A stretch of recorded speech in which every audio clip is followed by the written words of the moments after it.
नमस्कार दोस्तों, मैं ज्योतिषाचार्य योगेश पवार हमारी चैनल साइंटिफिक एस्ट्रोवास्तु में आप सबका हार्दिक स्वागत करता हूँ। दोस्तों, सबको मेरा राम राम, राधे राधे, और आशा करता हूँ आप सब मज़े में होंगे, अच्छे होंगे। और मैं भी ईश्वर को प्रार्थना करता हूँ कि आप सबको अच्छे रखें, खुशहाल रखें। दोस्तों, आज के वीडियो का जो विषय मैंने चुना है वह है पुनर्वसु नक्षत्र में गुरु जो अभी गोचर कर रहे हैं वह 12 राशियों पर क्या प्रभाव करेंगे।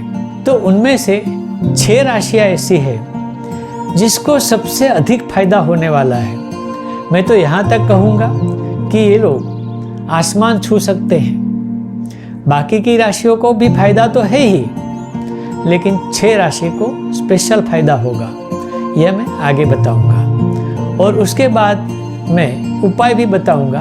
आप सब ये उपाय कर सकते हैं ताकि आपका जो प्रोग्रेस होने वाला है इस दौरान वह ज़्यादा में ज़्यादा हो। आपको मैं याद दिलाना चाहता हूँ कि अगर आप हमारी चैनल पर पहली बार आए हैं तो सबसे पहले हमारी चैनल को सब्सक्राइब करें, लाइक करें, शेयर करें और बेल आइकन को दबाना न भूलें ताकि ऐसे ही वीडियो आपके पास सबसे पहले पहुँचे।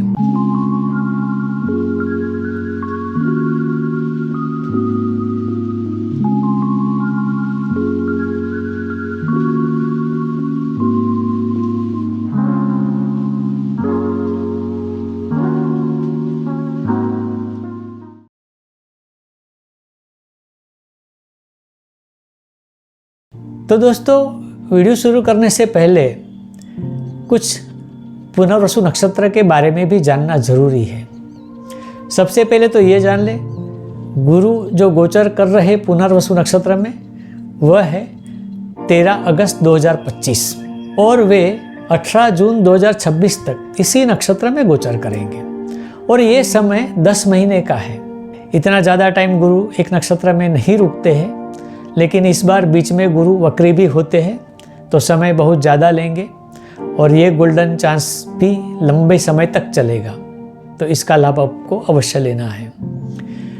दोस्तों, पुनर्वसु नक्षत्र का महत्व इसके लिए है कि इस नक्षत्र के अधिपति खुद गुरु है, यानी कि गुरु को जो करना है उनके लिए सबसे अच्छा समय है। अपने नक्षत्र के जरिए ये आपको सबसे ज़्यादा लाभ देंगे। परंतु पुनर्वसु नक्षत्र क्या है वो भी जान ले।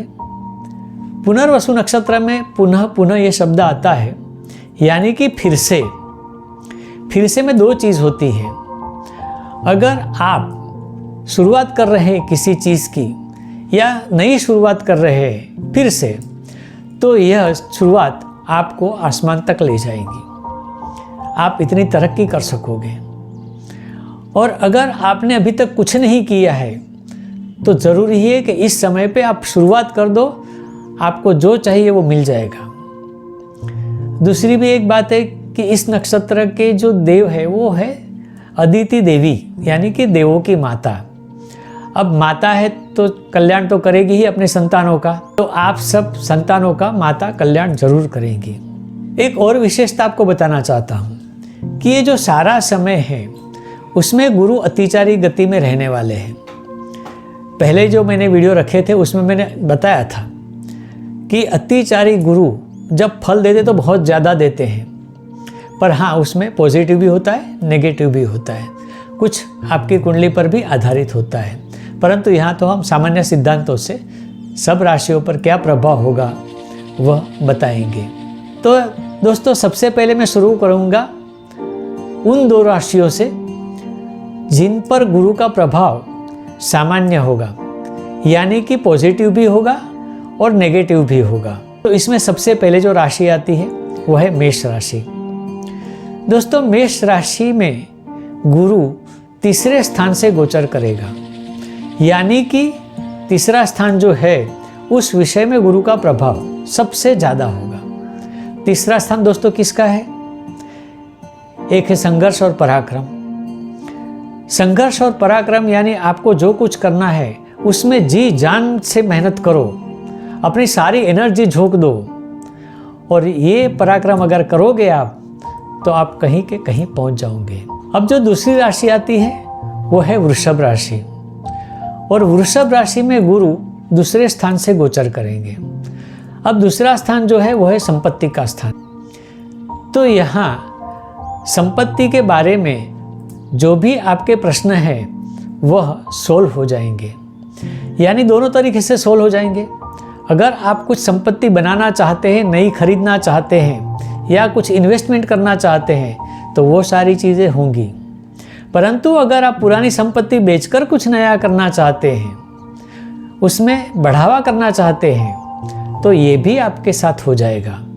तो आप इस समय का ज़रूर लाभ लें। उसके बाद में जो 3 राशियाँ बताऊंगा उसमें गुरु फायदा और नुकसान दोनों कराता है। परंतु एक चीज़ ध्यान में रखनी है कि फ़ायदा उसी को कराएगा जिसकी कुंडली में गुरु पॉजिटिव बनकर बैठे हैं, महत्व के स्थान में बैठे हैं, अच्छे स्थान में बैठे हैं। और ये अगर आपकी कुंडली में नहीं है तो इन तीनों राशियों के लिए गुरु थोड़ा सा नुकसानकारक है। तो सबसे पहले आती है कर्क राशि। गुरु इसके 12वें स्थान से गोचर करेगा और आप जानते हैं 12वां स्थान अशुभ है, व्यय का स्थान है। तो यहाँ व्यय होना प्रायः हो सकता है, परंतु दोस्तों व्यय होने से नुकसान ही होता है ऐसा मैं नहीं कहूँगा, क्योंकि जब आप कुछ व्यय करते हैं, कुछ इन्वेस्ट करते हैं, कुछ खर्च करते हैं तो आपको कुछ सामने मिलता भी है। जैसे आप स्कीम में किसी इन्वेस्ट करते हैं तो आपको उसका इंटरेस्ट मिलेगा, वह पैसा आपका बढ़ेगा। आप गोल्ड में इन्वेस्ट करते हैं तो उसकी भी कीमत बढ़ेगी। यानी अगर गोल्ड पर खर्च करते हैं तो उसका कीमत बढ़ने के बाद आपको लाभ भी हो सकता है। दूसरी राशि लेते हैं वृश्चिक। वृश्चिक राशि के 8वें स्थान से गुरु गोचर करेंगे और 8वां स्थान भी अशुभ है, लेकिन ये स्थान रहस्य का है, कुछ नया करने का है।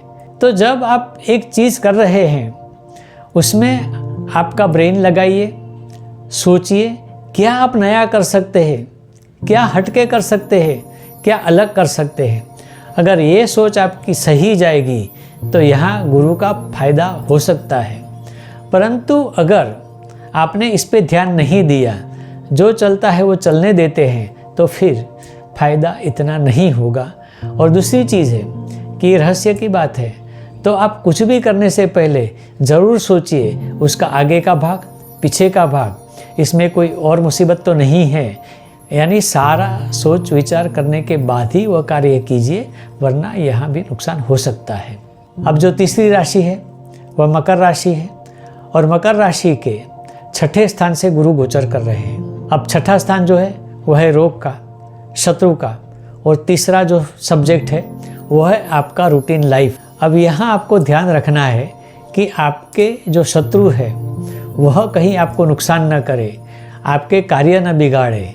दिखने में तो शायद आपके मित्र हो सकते हैं, पर पीठ पीछे से आपको नुकसान करने की सोच भी सकते हैं, कुछ प्लानिंग भी कर सकते हैं। इसीलिए जब 6ठे स्थान से गुरु गोचर कर रहा है तो आपको ध्यान में रखना है, चौकन्ना रहना है। ऐसे जो व्यक्ति आपके आसपास है, जो आपके कार्य से जुड़े हैं, वो सारे व्यक्तियों पर बारीक नज़र रखें। उन व्यक्तियों को हटाइए जो आपको नुकसान करते हैं, नए व्यक्ति को समाइए या लेकर आइए या उनसे संबंध जोड़िए जो आपको फ़ायदा कराएंगे।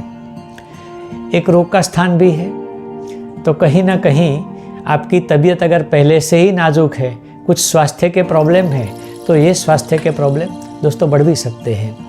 तो यहाँ अब तीसरा जो विषय बताया था इसका, वो है आपका दैनिक जीवन। आपका दैनिक जीवन ऐसा बनाइए कि आपके ज़्यादा से ज़्यादा आवर्स कार्य में लगे। जितना ज़्यादा काम करोगे उतना ज़्यादा आप फायदा पाओगे। तो आपको दैनिक जीवन एक टाइम टेबल के हिसाब से करना है, उसके हिसाब से चलना है और उसको स्ट्रिक्टली फॉलो करना है, ताकि इस गोचर के गुरु का आप संपूर्ण लाभ ले सकें। अब दोस्तों बाकी की जो 7 राशियां बची है उनको गुरु बहुत फायदा कराने वाला है। जैसे पहले कहा था, अगर यहाँ है ज़मीन पर तो आसमान तक पहुँच जाएंगे। जितना हो सके उतना फ़ायदा लेने की कोशिश कीजिए, क्योंकि ये आप 7 राशियों के लिए गोल्डन पीरियड है। इन 7 राशियों को मैं सलाह देता हूँ कि इस गोल्डन समय का आप ज़रूर लाभ लीजिए, जितना हो सके उतना लाभ लीजिए, क्योंकि यह गोल्डन पीरियड आगे 13 वर्षों के बाद आएगा। तो आइए 7 राशियों की बात करते हैं, जिसमें पहली राशि है मिथुन। मिथुन राशि में पहले स्थान से ही गुरु का गोचर चल रहा है। अब पहला स्थान तो आप जानते हैं कि कुंडली का सबसे महत्व का स्थान है। 50% प्रभाव तो इसी स्थान का पड़ता है, क्योंकि गुरु खुद मिथुन राशि में है और खुद उनके नक्षत्र में ही है। तो मिथुन राशि को सबसे ज़्यादा फायदा होने वाला है। दोस्तों, इनका जो भी समय है अचानक से बदल जाएगा, हाई फाई हो जाएगा। धन दौलत शोहरत जो कुछ पाना है पा सकते हैं। तो आप डटे रहिए, काम कीजिए और सारी की सारी शक्ति इसमें लगा दीजिए। आपकी जाहो जलाली इस समय में होने वाली ही है। दोस्तों, अब बात करते हैं सिंह राशि की। सिंह राशि में गुरु जो गोचर कर रहे हैं वो 11वें स्थान से गोचर कर रहे हैं। यानी 11वां स्थान जो है वो लाभ का है, और लाभ इसे कहते हैं कि थोड़े से परिश्रम में आप ज़्यादा से ज़्यादा फायदा पाओ, इसी को लाभ कहते हैं। और अगर गुरु आपको लाभ कराने पर बैठे हैं तो आप पीछे मुड़ के मत देखिएगा, कुछ भी मत सोचिएगा। आप जो भी करते हैं उसमें आपकी पूरी ताकत झोंक दो, शक्ति झोंक दो। आपको ज़्यादा में ज़्यादा लाभ इसी समय में होगा। इसके बाद जो आती है वह है कन्या राशि। कन्या राशि के 10वें स्थान से गुरु गोचर कर रहे हैं, और कुंडली में सबसे ज़्यादा पावरफुल स्थान भी तो 10वां है। 10वां स्थान आपके कार्यक्षेत्र का है, और इस कार्यक्षेत्र को आप जितना चाहे बढ़ा सकते। इस समय में आप जो भी कर रहे हैं उसका दायरा जो भी होगा वो बहुत सारा बढ़ेगा, परंतु इसके लिए आपको एफर्ट्स भी तो करना है। जितना आप एफर्ट्स करोगे, जितनी आप शक्ति डालोगे, उससे 10 गुना फायदा आपको होगा। ये मैं लिख के देता हूँ। तो ये राशि वाले ज़्यादा में ज़्यादा फायदा ले इसका, और अपना कारोबार अगर स्टेट में है तो देश में बढ़ाए, देश में है तो इंटरनेशनली बढ़ाए। ये लाभ आपको ज़रूर मिलेगा। इसके बाद में जो राशि आती है वो है तुला राशि। दोस्तों, तुला राशि के 9वें स्थान से गुरु गोचर करेगा। अब आप सब जानते हैं कि 9वां स्थान तो खुद भाग्य का है, यानी स्थान भाग्य का, और गुरु भाग्य में क्या कहने, कुछ बताने जैसा रहता ही नहीं है। जब भाग्य में ही आपके गुरु आ गए और आपको देने पर है, तो आपको क्या नहीं देंगे उतना ही आपको सोचना है।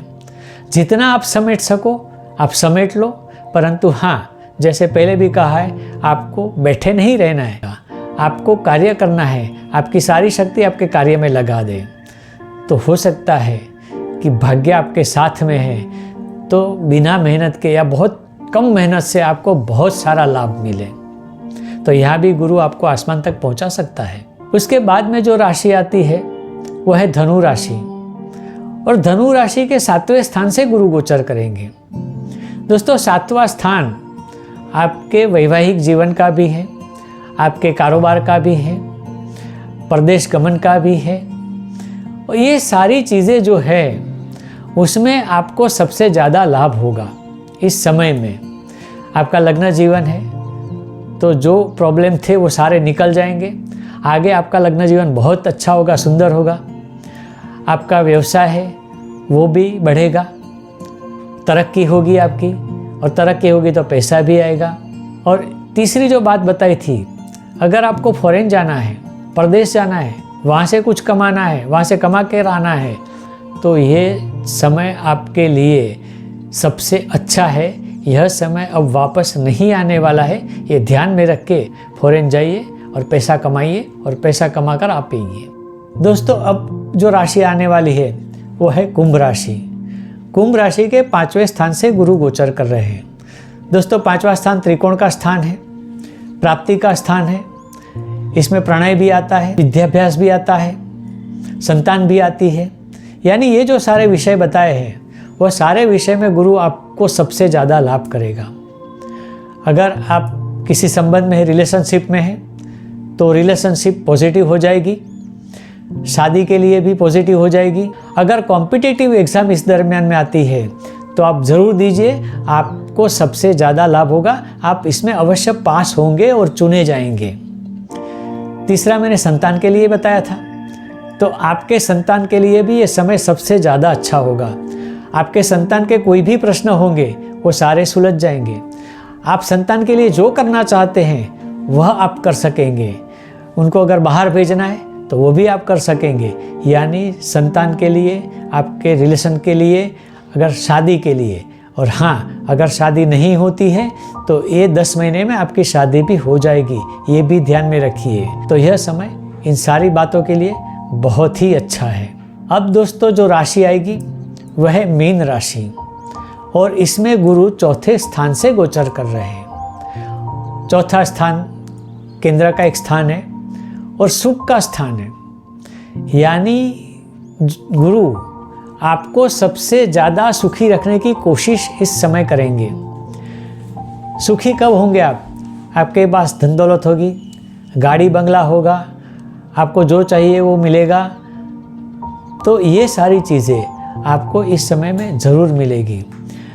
अगर आपकी माताजी है तो उनसे भी आपको ज़रूर लाभ होगा, परंतु अगर माता की तबीयत अच्छी नहीं है तो उसके लिए भी आपको थोड़ा सा ध्यान रखना होगा।